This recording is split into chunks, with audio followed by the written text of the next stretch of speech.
திருச்சிற்றம்பலம். திருவாசகம். முதல் திருப்பதிகம். சிவபுராணம். பாடல் 1.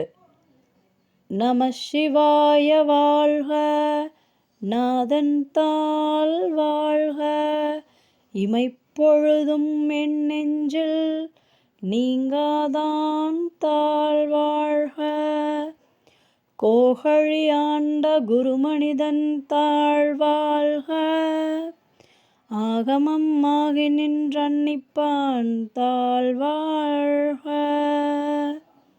ஏகன் அநேகன் இறைவனடி வாழ்க. பாடல் விளக்கம்.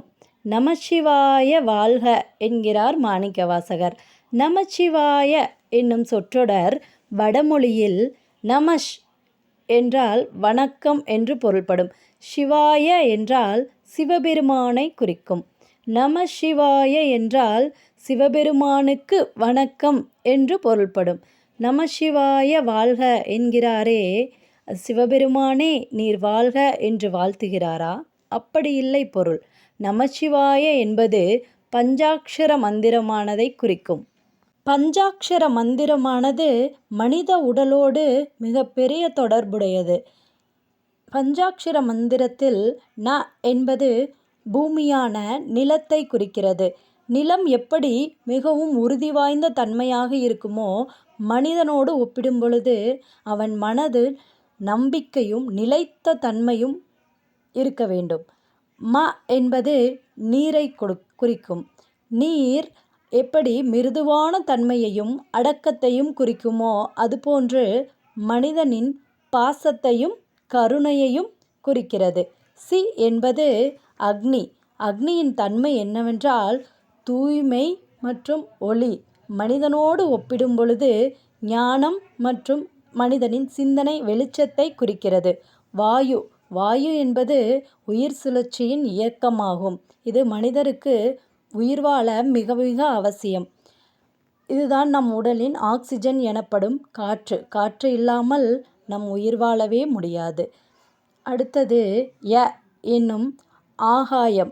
ஆகாயம் எப்படி பரந்து விரிந்து இருக்கிறதோ, அதேபோல் மனிதனின் ஆன்மாவானது மிக பரந்த நிலையில் இருக்கிறது. இதனால்தான் நமசிவாய என்பது வெறும் மந்திரம் மட்டுமல்ல, அது ஆன்மீக வழி. இவ்வாறு பஞ்சபூதங்கள் மூலமாக உருவான நம் உடல் நமசிவாயம் மூலம் சிவத்துடன் ஒன்றாகிறது. அப்படிப்பட்ட நமசிவாய என்னும் திருஐந்தெழுத்தானது என்றும் நிலை பெற வேண்டும் என்பதற்காகத்தான் நமசிவாய வாழ்க என்கிறார் மாணிக்கவாசகர். நாதன் தாள் வாழ்க. நாதம் என்னும் ஒளியானது எப்போது உருவானது, எங்கிருந்து உருவானது, என்று உருவானது என்று யாருக்கும் தெரியாது. அண்ட சராசரங்கள் அனைத்தும் தோன்றுவதற்கு முன்னே நாதம் பிறந்திருக்க வேண்டும். அப்படிப்பட்ட நாதத்தின் தலைவனான நம் இறைவனின் திருப்பாதத்தை வணங்குகிறேன் என்று கூறுகிறார் மாணிக்கவாசகர். இமைப்பொழுதும் என் நெஞ்சில் நீங்காதான் தாள் வாழ்க என்கிறார் மாணிக்கவாசகர். கண்கள் இமைக்கின்ற அந்த கணப்பொழுதிலும் கூட என் கவனத்திலிருந்து பிரியாதவரின் திருவடிகள் வாழ்க என்கிறார் மாணிக்கவாசகர். கோகழி ஆண்ட குருமனிதன் தாள் வாழ்க. கோகழி என்பது திருவாடுதுறை கோயிலையும் திருப்பெருந்துறை கோயிலையும் குறிக்கிறது. திருவாடுதுறையிலும் திருப்பெருந்துறையிலும் எழுந்தருளி என்னை ஆட்கொண்ட குருபிரானின் திருவடிகளை வணங்குகிறேன் என்று பொருள்படும். ஆகமம் ஆகி நின்று அன்னிப்பான் தாள் வாழ்க என்றால், ஆகமம் என்பது வேதங்களாகும். வேதங்களாக உருவாகி என் அகத்தே தித்தித்து நம்மை அணைந்து அரவணைத்து காக்கும் இறைவனின் திருவடி வாழ்க என்கிறார். ஏகன் அநேகன் இறைவனடி வாழ்க என்றால், ஒருவனும் அவனே, அந்த ஒன்றினுள் பலவாக இருப்பவனும் இறைவனே.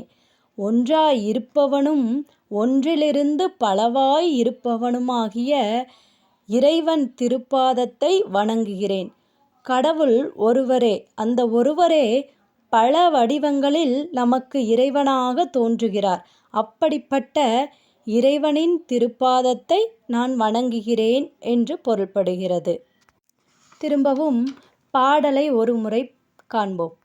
நம சிவாய வாழ்க, நாதன் தாள் வாழ்க, இமைப்பொழுதும் என் நெஞ்சில் நீங்காதான் தாள் வாழ்க, கோகழியாண்ட குருமனிதன் தாள் வாழ்க, ஆகமம் ஆகி நின்று அன்னிப்பான் தாள் வாழ்க, ஏகன் அநேகன் இறைவனடி வாழ்க. திருச்சிற்றம்பலம்.